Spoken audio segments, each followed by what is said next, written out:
Bonjour et bienvenue pour cette nouvelle vidéo. J'essaie de maintenir le cap sur une vidéo par semaine, mais je n'y arrive pas toujours. Donc, bon, de toute façon, vous n'attendez pas après moi pour ça. Donc, je fais les vidéos quand je peux. Et voici donc cette vidéo que j'avais envisagée, dont je vous avais parlé il y a quelque temps, sur le thème de ma conversation avec Dieu. Et voilà, je voulais partager avec vous cette expérience et voir si vous aussi vous avez votre propre conversation avec Dieu, et sinon vous encouragez peut-être à en commencer une, parce que c'est tout à fait passionnant et réconfortant. Donc, j'avais entendu parler de ce livre Conversation avec Dieu, comme beaucoup de gens, il y a très très longtemps. Bon, je ne l'avais pas acheté et je n'avais pas spécialement hâte de le lire, quoique ça m'intriguait quand même. Et puis, une année, alors je ne me souviens pas exactement quand c'était peut-être 2014, 2015, je ne sais plus exactement. Mon amie pourvoyeuse de livres qui à chaque anniversaire me demande voilà ce que je veux. Alors ça fait plusieurs années que je lui indique un titre de livre que j'aimerais pour mon anniversaire, et donc cette année-là j'avais demandé Conversation avec Dieu. Je me suis dit voilà, c'est l'occasion de le lire, et je pensais qu'elle m'achèterait un tome. Or, elle est arrivée avec ce gros pavé qui comprend les 3 premiers tomes, puisque depuis, il y en a eu un quatrième. Donc, c'est la trilogie complète Conversation avec Dieu, un dialogue hors du commun, écrit donc par Neale Donald Walsch, aux éditions Ariane. Voilà, en ce qui concerne cette édition, cette traduction. Et je dois dire que jusque-là, mes relations avec Dieu étaient plutôt inexistantes, ou voire conflictuelles. Je vous ai peut-être déjà dit que j'avais passé 8 ans chez les sœurs, et comme on nous présentait souvent un Dieu très sévère, enfin là aussi il y a des contradiction, puisque dans l'Ancien Testament, il est sévère, courroucé, et il ne faut surtout pas le contrarier. Et dans le Nouveau Testament, Jésus nous dit par contre que Dieu est tout amour. Et donc là, c'est tout un autre aspect de Dieu qui nous est présenté dans le Nouveau Testament. Mais cela dit, chez les sœurs, où on avait donc le catéchisme, la messe une fois par semaine, etc., on insistait pas mal sur le côté qu'il fallait surtout pas déplaire à Dieu, qu'il fallait surtout pas faire de péché, etc., etc. Et donc, ça me rendait pas Dieu très sympathique, à vrai dire. D'autant plus que déjà, assez jeune, j'étais pas très en accord avec cette notion de péché, de culpabilité, de je ne suis pas digne de te recevoir, etc., etc.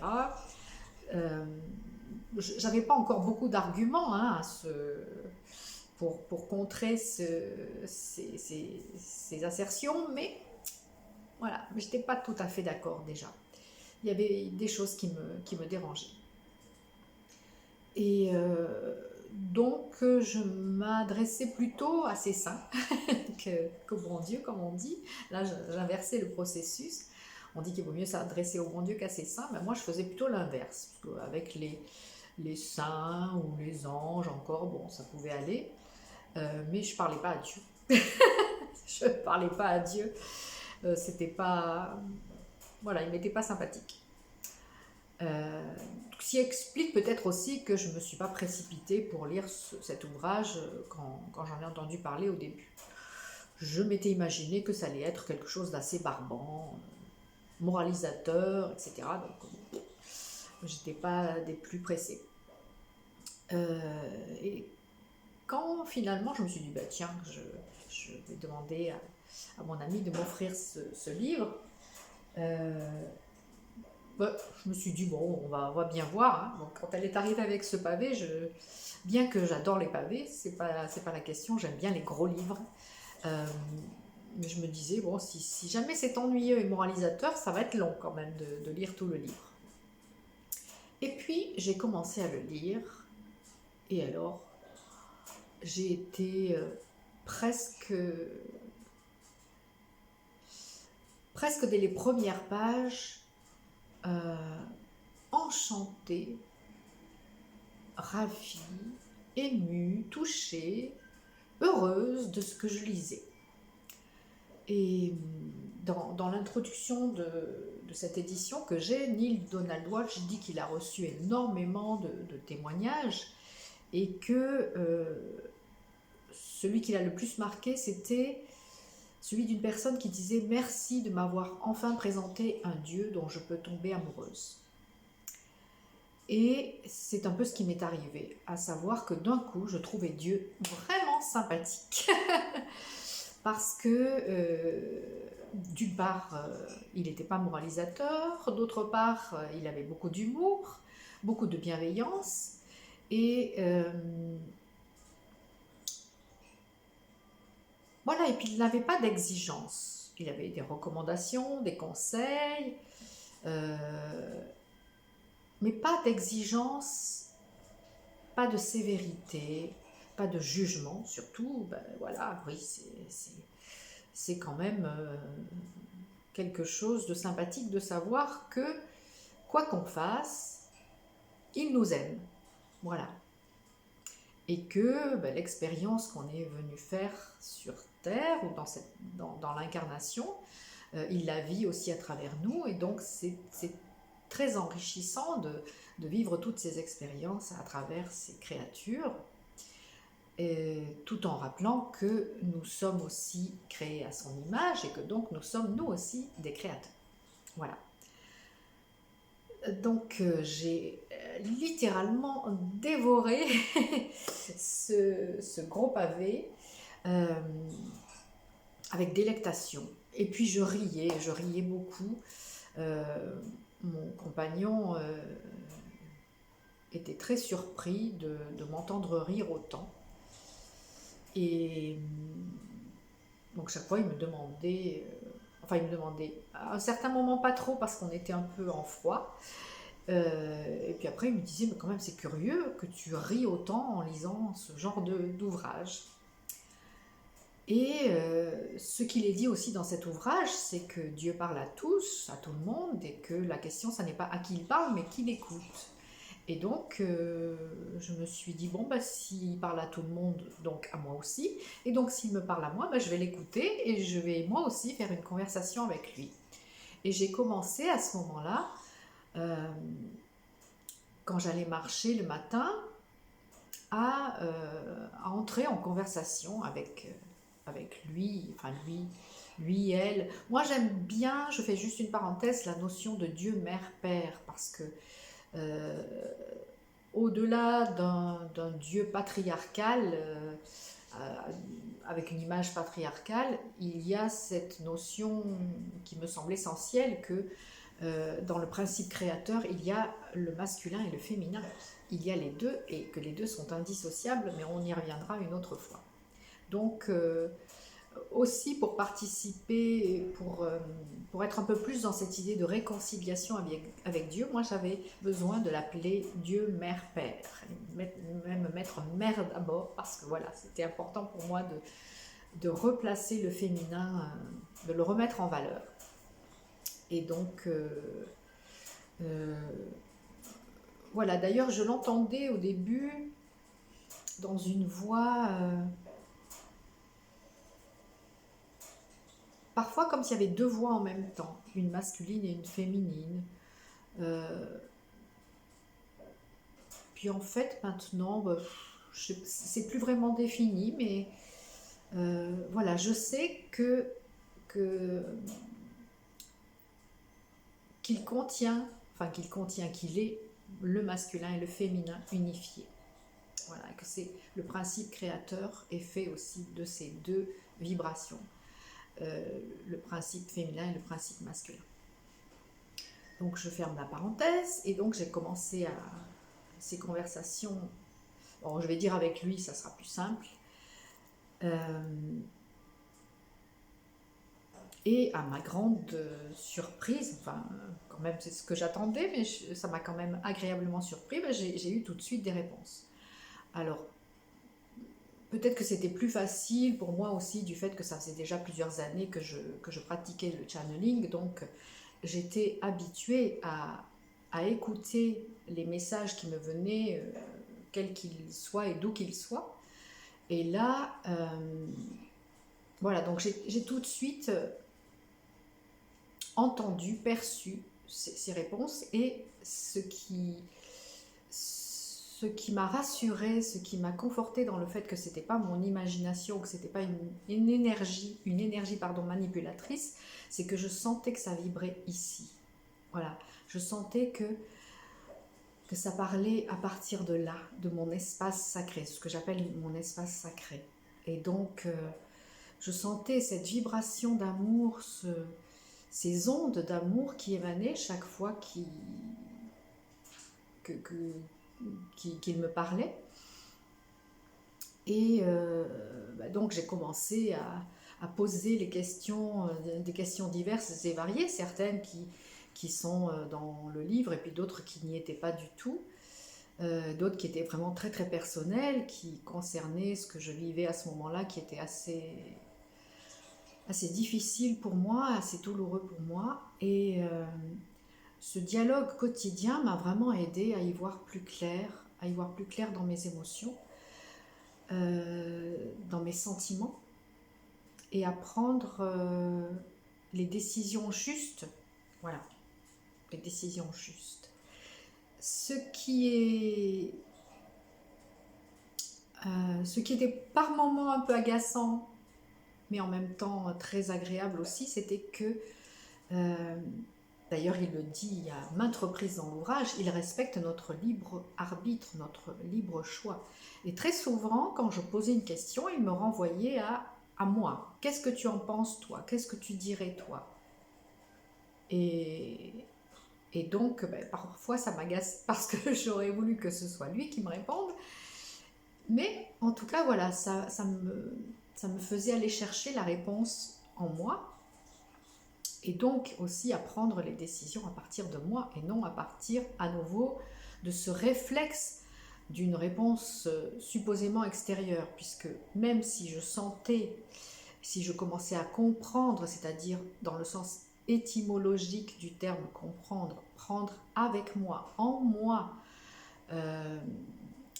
cette sensation, cette connaissance vibrante du fait que Dieu parlait à partir de moi, à partir de l'intérieur de moi, et qu'effectivement le divin était en moi, et que c'était une partie de moi qui s'exprimait, eh bien,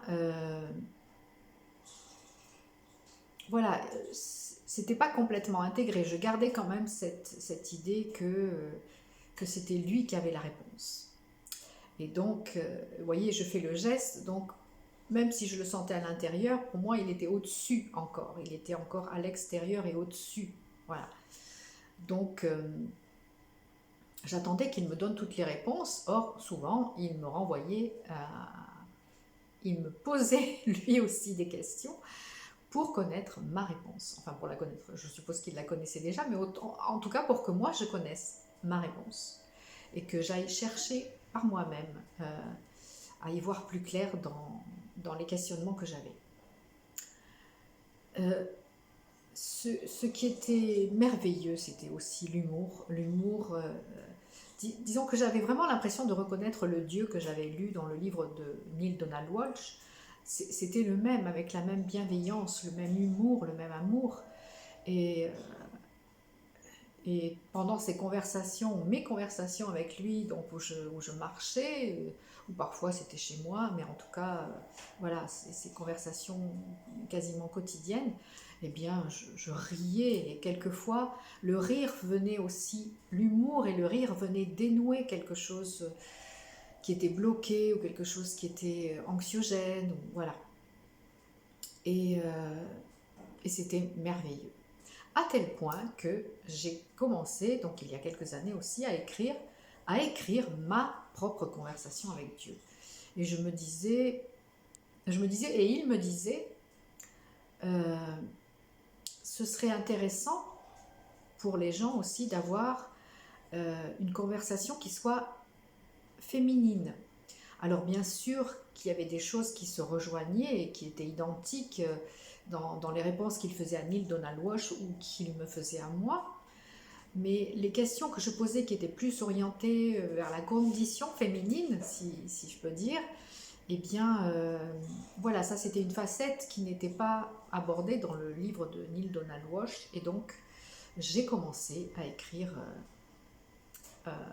ma propre conversation avec Dieu. Et puis, en novembre, je sais plus, j'ai un peu perdu le fil, mais je crois que c'était en 2019, en novembre 2019, que j'ai eu ce choc immense dont je parle sur une de mes autres chaînes, où j'ai eu l'impression que tout à coup tout s'effondrait, tout ce en quoi je croyais s'effondrer,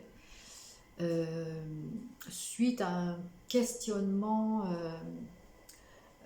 qui est venu d'une conversation téléphonique avec un ami qui avait le chic toujours pour me poser des questions très déstabilisantes et pour me communiquer des informations très déstabilisantes aussi. Et c'était un 25 novembre, je crois. Et donc cette conversation, ça a été un effondrement incroyable. Et après, pendant plusieurs mois, je ne savais absolument plus à quoi me raccrocher, à quoi croire. Lui, il me parlait de la supraconscience. Alors, j'ai commencé vraiment à faire des recherches là-dessus, sur la supraconscience. J'en ai parlé par ailleurs, mais j'ai regardé toute une série de vidéos extrêmement violentes. En tout cas, ça m'a semblé violent, parce je trouvais qu'elles induisaient de la peur, qu'elles induisaient beaucoup de questionnements salutaires, mais aussi qu'elles induisaient de la peur. Ou en tout cas une espèce de pessimisme qui n'était pas franchement productif, en tout cas en ce qui me concerne. Mais donc, pendant plusieurs mois, j'ai été complètement coupée et de ma pratique du channeling. Je ne captais plus personne, plus aucune présence. J'avais l'impression qu'on m'avait laissée toute seule. Je ne captais plus Dieu non plus. Et comme dans cette pratique, en tout cas dans les enseignements que je regardais à ce moment-là sur la supraconscience, il était question de se connecter à son esprit, point à la ligne. Et en étant prévenu que l'esprit était une énergie froide, une énergie à laquelle il fallait se confronter, qu'il fallait affronter et à laquelle il fallait se confronter, eh bien j'ai passé plusieurs mois à me confronter à cette énergie froide qui était supposée être mon esprit.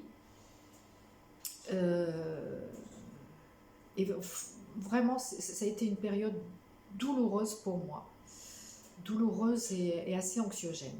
Donc suite à ça, j'ai arrêté la pratique du channeling, puisque il me semblait que c'était plus approprié, puisque l'idée là, de la supraconscience, en tout cas telle qu'elle était enseignée par les personnes que j'ai suivies, c'était vraiment le channeling, c'est pas bon, c'est dangereux, c'est de l'illusion, c'est de la manipulation, il faut se connecter uniquement à son esprit et rien d'autre, quoi. Donc j'ai commencé à pratiquer la connexion supraconsciente, donc avec ma supraconscience.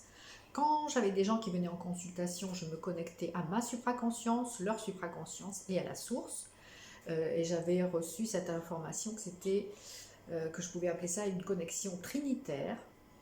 Et donc, comme les gens continuent à venir en consultation, eh bien je les prévenais du fait que ça n'était plus du channeling, en tout cas que c'était plus ce qu'ils avaient connu pour ceux qui étaient déjà venus auparavant, et qu'ils auraient quand même des réponses et des informations, mais que ce serait présenté différemment.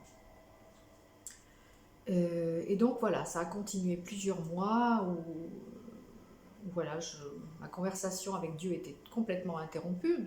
Du coup, l'écriture du livre aussi. Et à ce moment-là, donc, je me suis lancée dans l'écriture de quelque chose, d'un livre sur la supraconscience.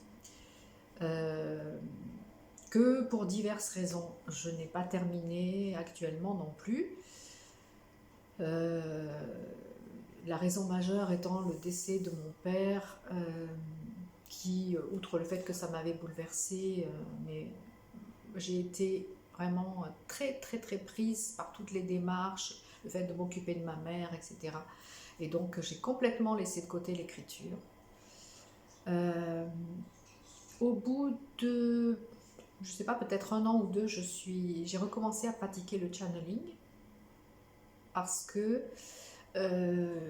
j'ai regardé une vidéo d'Issa Padovani qui disait que lui-même s'était coupé du channeling pendant des années puisqu'il suivait une voix intérieure et que un jour, à l'occasion d'un stage qu'il suivait en tant que participant, il avait eu une reconnexion avec les esprits de la nature, avec des anges, etc. Et que du coup, il s'était dit, mais pourquoi je me prive de ces merveilleuses interactions et pourquoi est-ce qu'il faudrait que je les exclue alors que ça peut m'apporter aussi quelque chose. Et d'ailleurs, il disait qu'un problème physique qu'il avait jusque-là s'est résolu grâce à cette connexion avec des êtres de l'invisible qui lui ont indiqué comment guérir ce problème.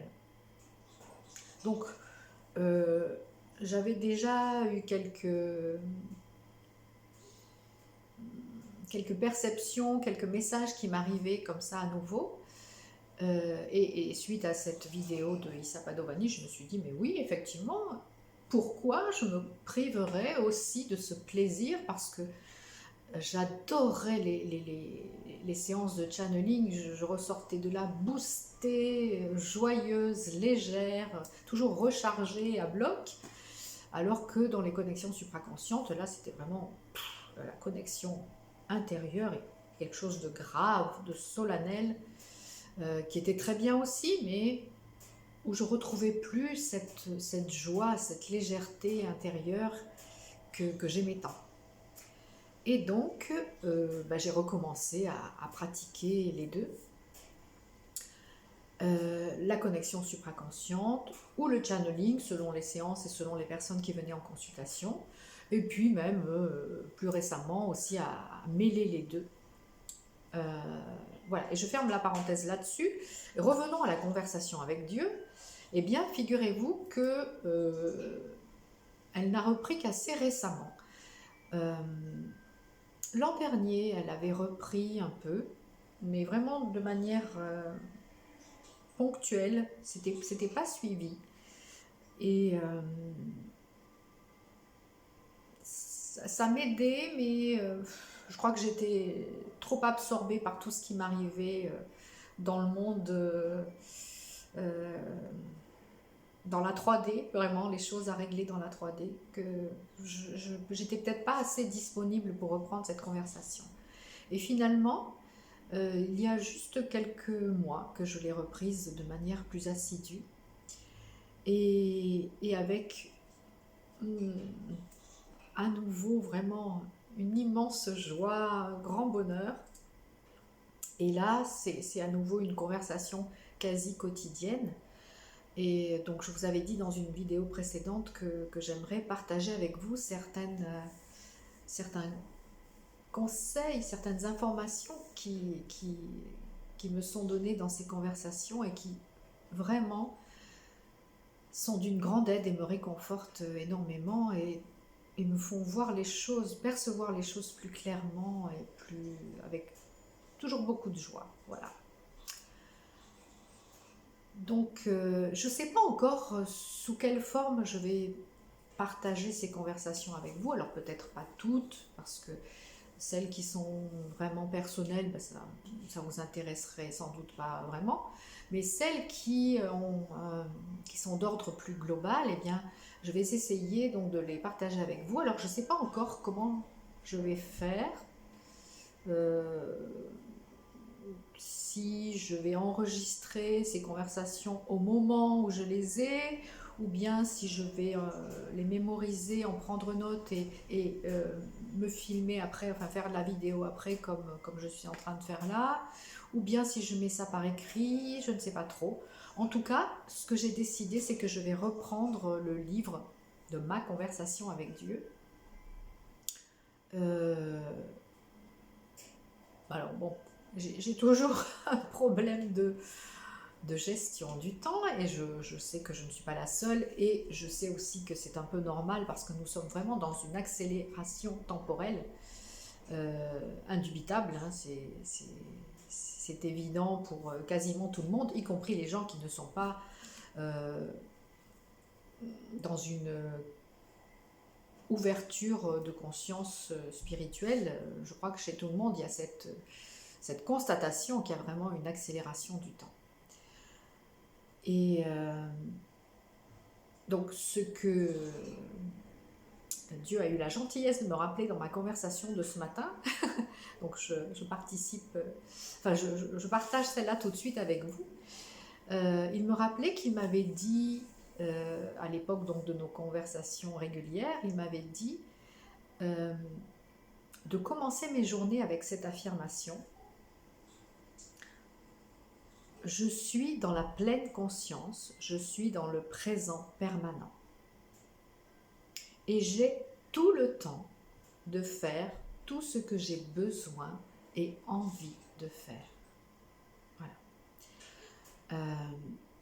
Et c'est vrai que quand je pense, donc merci qu'il me l'ait rappelé ce matin, parce que nous sommes ainsi les êtres humains qu'il nous faut une répétition régulière des choses pour finir par les intégrer. Ou alors parfois on les intègre un moment, puis on les oublie pendant un moment, et puis ça revient, voilà. Donc là j'essaie vraiment de me remettre dans ce centrage, dans cette pleine conscience, dans ce grand présent permanent. Et donc de me répéter ça plusieurs fois dans la journée quand je sens que ça s'emballe et que j'ai l'impression que je ne vais pas arriver à faire tout ce que j'ai envie de faire. Eh bien je me redis cette phrase: j'ai tout le temps de faire tout ce que j'ai besoin et envie de faire. Et tout de suite ça va mieux, je respire mieux et je me détends. Et pour moi, c'est important qu'il y ait cette notion, tout ce que j'ai besoin et envie de faire, parce qu'il y a certaines choses qui sont quand même plus du domaine de l'obligation, comme les tâches quotidiennes, voilà ce qu'on appelle les tâches quotidiennes, ou certaines choses liées au travail, etc. Eh bien, ça c'est plus des choses qu'on a besoin de faire. Alors, là aussi, il est préférable de dire besoin que devoir, parce que quand on est dans la notion de devoir, il faut que je fasse ceci, il faut que je fasse cela, quand on est dans la notion d'obligation, en tout cas pour moi, ça ne fonctionne pas du tout. Donc, si je mets à la place besoin, voilà, là ça m'apparaît comme une nécessité et moins comme... c'est-à-dire que c'est une nécessité, mais que c'est aussi une nécessité qui vient de moi, de l'intérieur de moi. Parce que si je ne fais pas telle ou telle chose, par exemple le ménage, eh bien la maison sera sale ou désordonnée, je ne serai pas bien chez moi. Donc voilà, c'est pas que j'ai envie de le faire, mais c'est que j'ai besoin de le faire, voilà, pour me sentir bien ensuite, voilà. Et donc, et envie de faire, eh bien, parce qu'il y a aussi toutes ces choses qu'on a envie de faire qui qui nous mettent en joie. Et donc, c'est important d'avoir le temps aussi pour ces choses-là, ces choses dont on a envie et pas seulement les choses dont on a besoin. Voilà. Alors, je pense que je vais arrêter là cette vidéo pour aujourd'hui.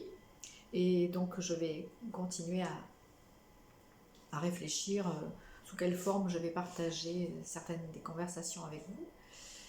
Et voilà, souvenez-vous de ça. La question, ça n'est pas à qui je parle, dit Dieu, mais qui m'entend, qui m'écoute, qui m'entend. Donc, Dieu vous parle à vous aussi.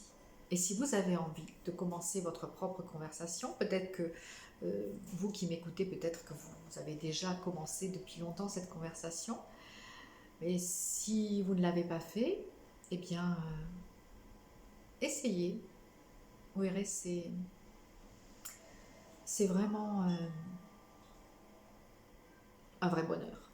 Un vrai bonheur et une aide incomparable, un soutien, un réconfort incomparable. Voilà. Eh bien donc, merci en tout cas d'avoir écouté ce témoignage de ma conversation avec Dieu. Et merci aux nouvelles personnes qui se sont abonnées. Si vous avez aimé cette vidéo ou les précédentes, merci de mettre le petit coup de pouce pour soutenir la chaîne parce que